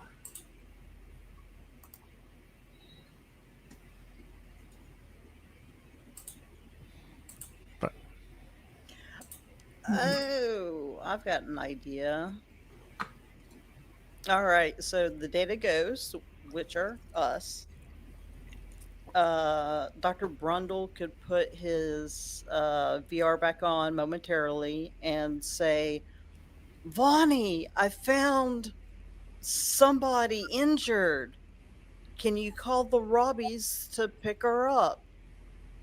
And then after 3 hours, take the VR headset off and whisk her away. Okay. Do you trust this guy to go back in? If anybody's skeptical about Dr. Brundle putting on a VR headset, it is Beex.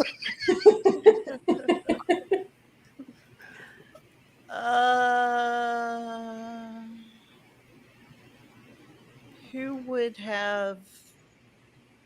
Would that be an intellect? So the reason, because of the stress of the situation, is where we had Dr. Brundle kind of losing reality, right? So from a mechanical standpoint, all four of you could put on your VR headsets, and we're not going to do any checks for you to lose track of reality for 3 hours. So it was because of the circumstances that Dr. Brundle was under and what was happening that I think forced him to make those sanity checks to try to keep track of things. He was faced with a very violent and potentially life-threatening reality, which made him mentally want to stay in Mergen's watch, right? I think that if the four of you, any of the four of you or all of you were to get into VR, you would know it is VR. You'd be completely immersed, but I would not be having any type of sanity saves happening to forget reality until 3 hours have passed. And we've got little watches that VR you we do. can set. We can set them for 2 hours and 45 minutes to get the heck out of, or take the VR headsets off in a safe place and get down to Beex. Do we know how to take them off when we're in them? That I couldn't, even when I knew it. I Oh, you couldn't? Maybe I didn't try, but I think it's an unanswered question. yeah. I think we'd need to try that before we committed. Although the first question is, Bex, are you willing to do this to get healed? Yeah, leave me somewhere, heal him up. You try to figure out how the hell I can fix this when I wake up. Because if you can get me to the right spot, That's the plan. not to toot my own horn, but I'm pretty good at that. The gestures though are very. Ow. So what's the plan? Well, I can slap this headset back on and see if I can take it off. Yeah. Okay. It's true. We can always rip it back off of you. Do you want to hold me? He looks again at the sergeant. You stand way over there, please.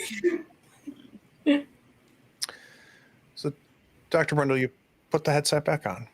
How much your stress right now? 9. Okay, go ahead and drop it by 2. Oh. You see the data ghosts. They're there. You understand the situation. You know that what you're experiencing looks real, feels real. Like literally your stress levels have dropped now that you're back inside of this beautiful station.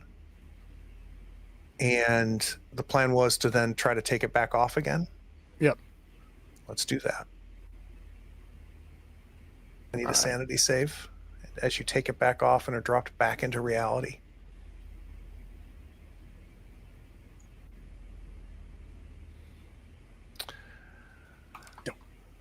Okay, let's go ahead and I'm going to roll a 1d5. Everybody gets a stress. Yep. Oh, yeah. Yep. Well, you have to remind him. All right. I need you to also add an additional 3 stress for me, Dr. Brundle, as you take it off. And I also need a body save. Oh.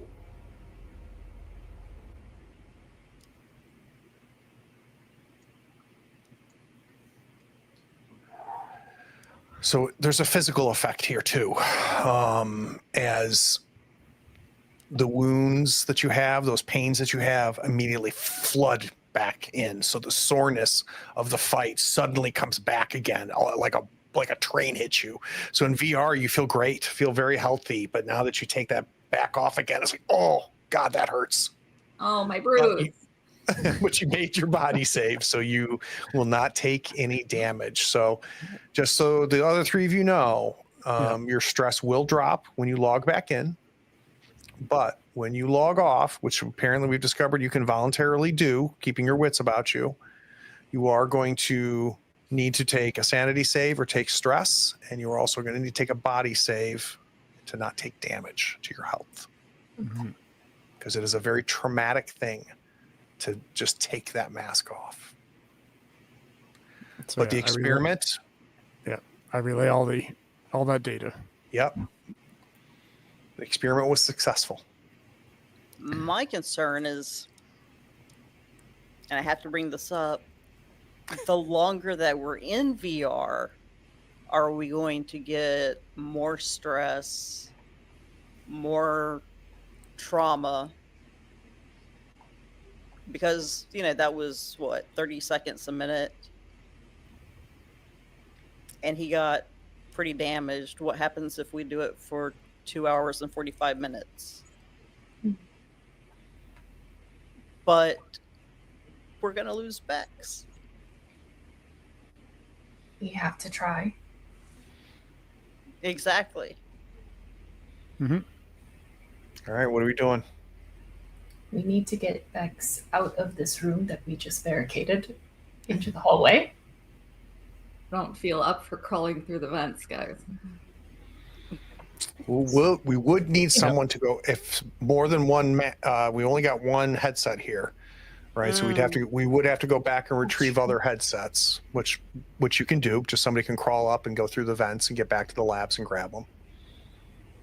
York can do that. She's small. So we've got 4 headsets. The 4 of you. Give me an idea. What are we doing with the bodies? Because they're just laying there. As well. We hiding those inside the life support, ironically, room? Probably a good idea. Okay. Maybe cover them with something. Sure. You guys, I'm going to lay here. You guys should do that.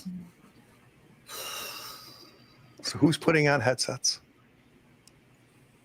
Do we all need to put on headsets right now, or we need Bex too? And someone to call for help for Bex. I mean, I could call Bonnie if I have to. That's also true. You could call for help for Bonnie. Mm-hmm. Well, if we're all going, we could stretcher you out, or Are we all going? Are some of us going, or just me? Well, that's the thing. Bonnie can take you, if you're immersed in VR, and heal you, while the 3 of us can try to figure out how to keep the ship from deorbiting. I mean, we're eventually going to have to get in that control room. Exactly. Which we can only get into through, well, actually. All signs lead you to believe that the only way to get that door open is going to be in VR. There is vent access, though.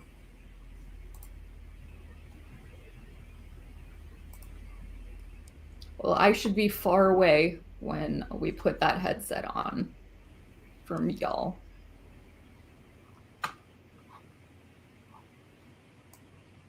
Unless somebody's coming with me. But if we can get into the comms room, then we can then use the vent to get into the station command without needing to go through the door. That's cool. Can Dr. Brundle fit through that? Oh yeah, the vents are big enough for all of you. Cool. so are we taking Bex to med lab, or are we going to create a med lab, med bay? No experimenting.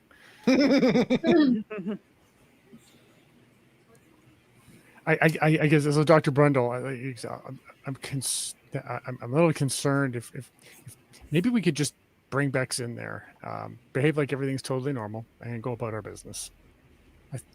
I think that as long as we kind of keep our heads low in VR, we should be okay.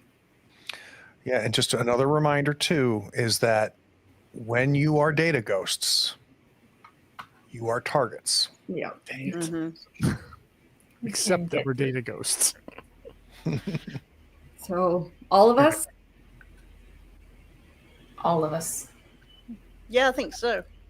We should probably unbarricade that door first. Yes. All that hard work. It gave us some sleep. So we unbarricade the door. Yep. 4 of you are just kind of looking at each other. You have your headsets in your hands. The body's still there. You've got them hidden. Oh, okay, so we've unbarricaded. We hide them. And... Yep. Hi. Yours setting an internal 2-hour, 45-minute timer. Done. I've got my little watch that does the same thing. Not in reality, you don't. No, I don't have it in reality. Rats, cats, and elephants. So Eeyor's going to have to remind us to do that. You did have a watch in VR. Yeah. Set it once we get in. Yeah. And time does seem to move 1-to-1. It does. Okay. Well, let's do this. Butter my buns and call me biscuit. Let's go. All help. I think we Bex, watched the there's four on. of you just kind of put these headsets on. Everything goes dark for a moment. Then we'll go to credits.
All right, we're back.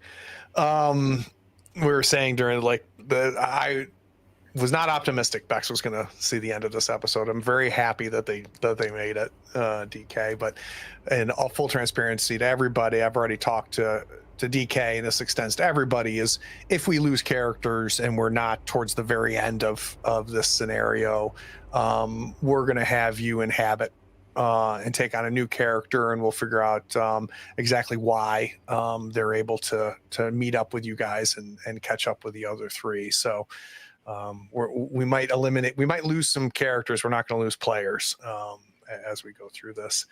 I think I have to start with you, DK, with thoughts, stars, and wishes. This was a hell of a ride. Sure was. Not worried about Bex at this point. We've put Bex in the box for now. Mhm. I want to talk to you, DK. How are you doing as a player? I've been thinking about this since the last time, obviously. And I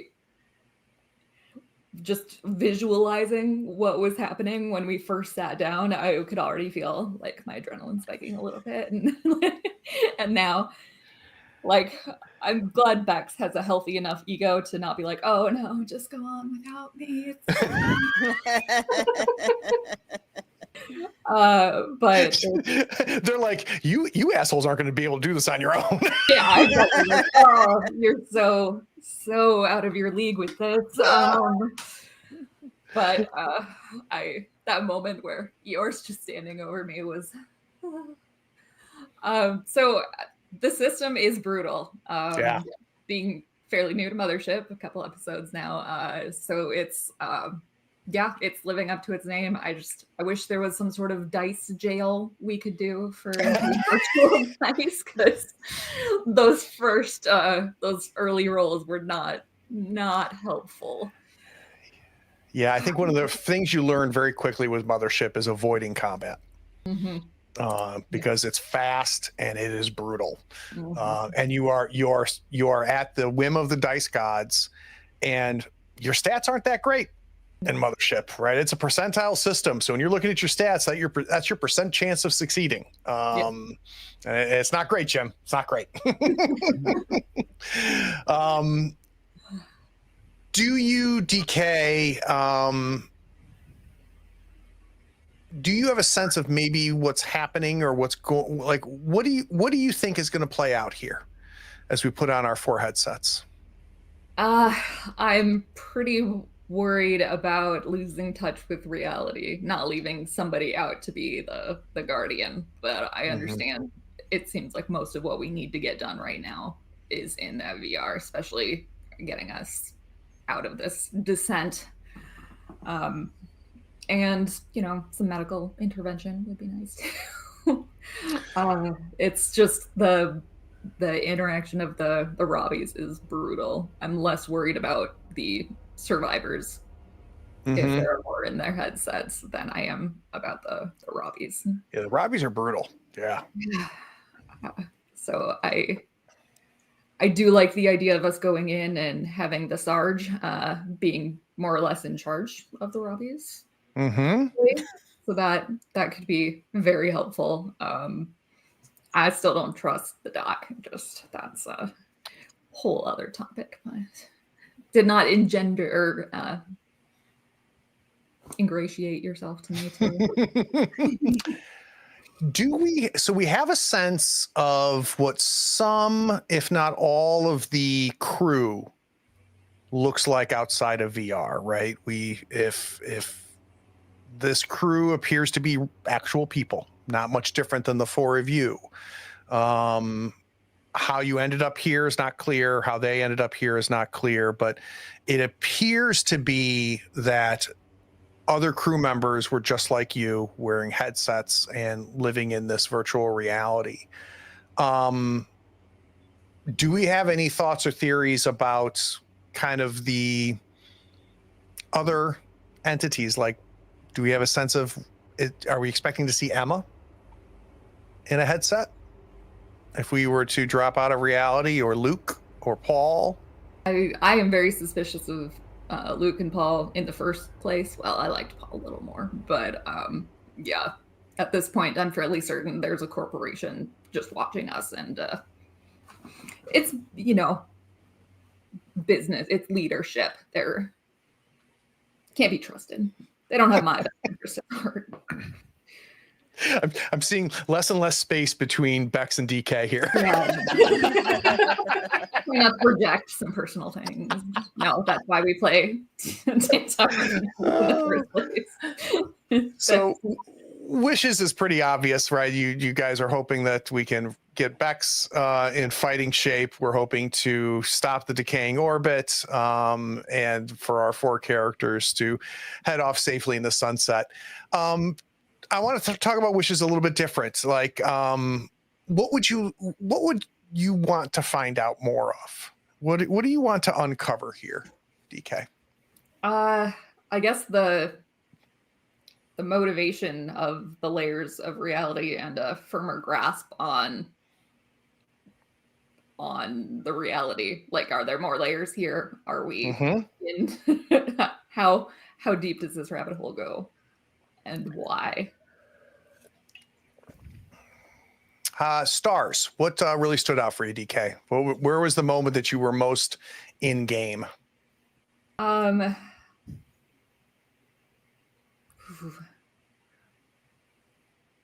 usually not a big combat guy, which makes me frustrating to play with in a lot of but I did really enjoy the Sarge just going ape shit on that Robbie. I could see that visual really well, and just this little ball of fury and military training. That was great for me. Allie, thoughts, stars, and wishes. Ooh, okay. I mean, I'm having so much fun with this. I'm glad. I'm having so much fun with you guys. Oh my gosh. I also feel my like adrenaline and anxiety spiking. I need to start wearing my own smartwatch so I could actually like see the stress levels increasing, because I'm sure it would be there. But I mean, my wish, I guess, is to figure out why all of us that are humans in these VR headsets, what is the point of that? Like, what goal are we helping get to for whoever is in charge here? how is this helpful? Right. Like, are we just an experiment? Somehow we got here, right? Somehow the VR became what it is. Somehow this station has degraded and turned into what it is. Somehow everybody got here. It'll be interesting to see if we can't figure out those things. I know. Before we plummet into Right. Before you spend, I think we're right around 42 hours until there's going to be just one final answer. All right. So star moment for you, Allie, what really stands out? So if somebody asked you to recount today's session, what are some things you might mention? I mean, actually rolling that 4 and making sure that Beex didn't die, that was a lot of pressure. But I really enjoyed the using my appointment with Dr. Emma as an excuse to like find your way out of that situation. It was such a good like choice from a player standpoint to be like, I need to make something happen here and get out of this. I thought that was really, really, really smart to play it that way. It allowed us to have a believable motivation for Dr. Brundle, and made that choice a real choice and not a meta choice, which I thought was very cool. I agree. And that's something that this whole crew, I think, has been doing really well in this game so far. So I just love like continuing to see that. Thoughts, stars, and wishes, Gene. Oh, wow. So I've been thinking about this game and how to get out of my predicament for 2 weeks.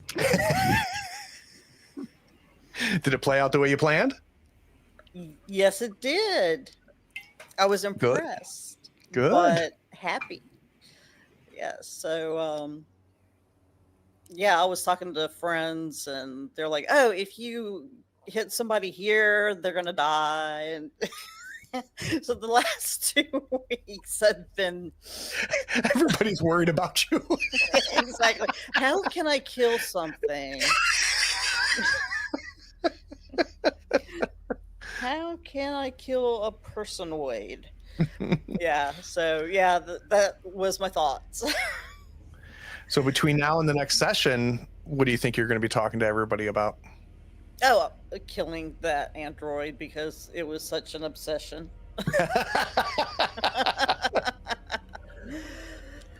But I also think as a team, we work together very well. And the communication between us, I don't know how to say it, but coordination.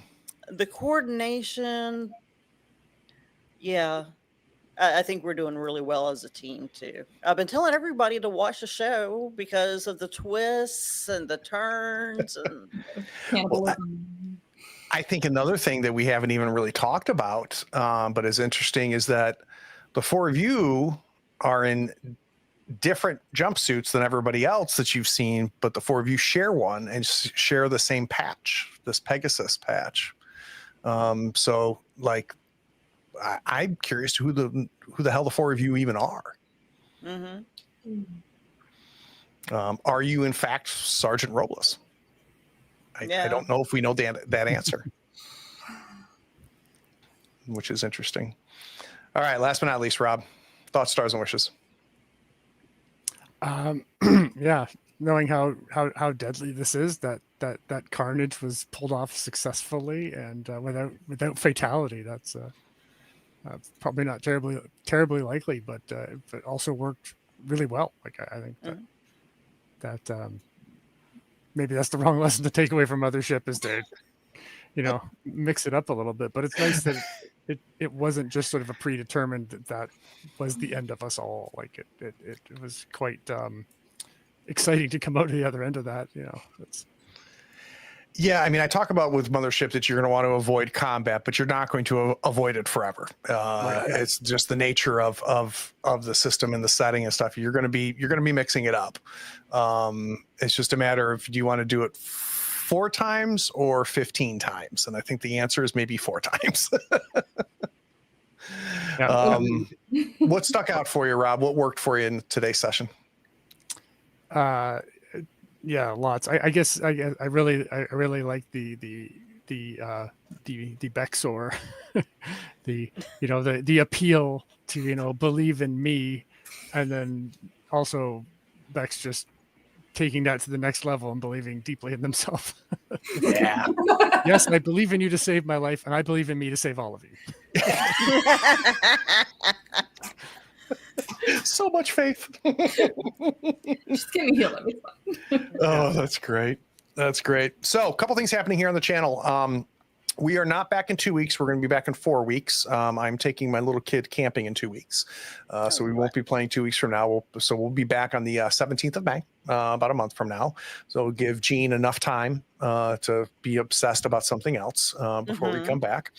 But in just a couple hours, we are going to be back on the channel again with the final finale episode of Eat the Reich. This is we've been having a ton of fun. We've had to wait way too long to finish this up. If you have not been watching Eat the Reich, it's a great game with a great table. And I can't wait to see if our vampire commandos can finally drink the blood of Hitler. So stay tuned for that here in a couple hours. Other things coming up is we have got next week, around this time, we've got Trail of Cthulhu returning.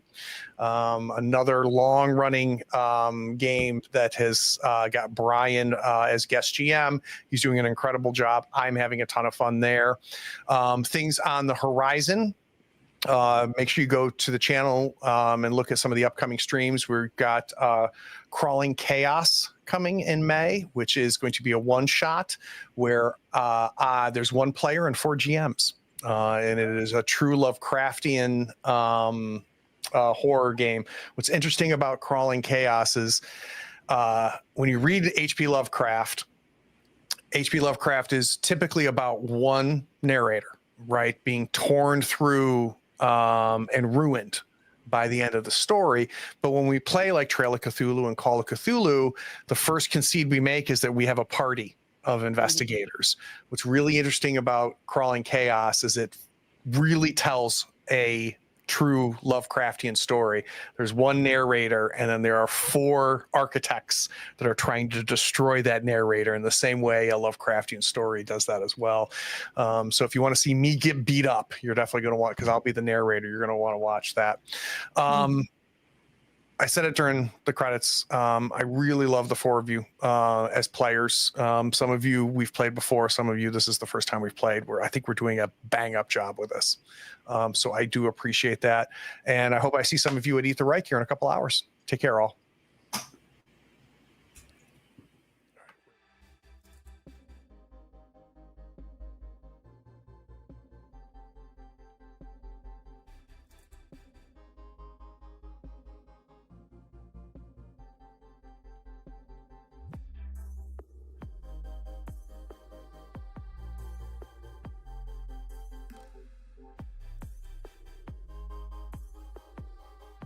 Howdy, friends.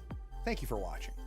All our content is archived and organized in playlists on the Third Floor Wars YouTube channel. Check it out. And if you could like, follow, subscribe, and even set your notifications to this channel on YouTube and Twitch, we'd appreciate it, and it'll make sure that you catch all of our content. I talk with creators, designers, and experts across the gaming landscape in every episode of our podcast, Tabletop Talk. Open up your favorite podcatcher and search for Tabletop Talk from Third Floor Wars. Support your creators. They make the content you love, and it's your support that makes it happen. If you want to help us, go to Third Floor Wars on patreon.com, and you can help us for as little as $1 a month. Thanks again. We'll see you next time. Take care.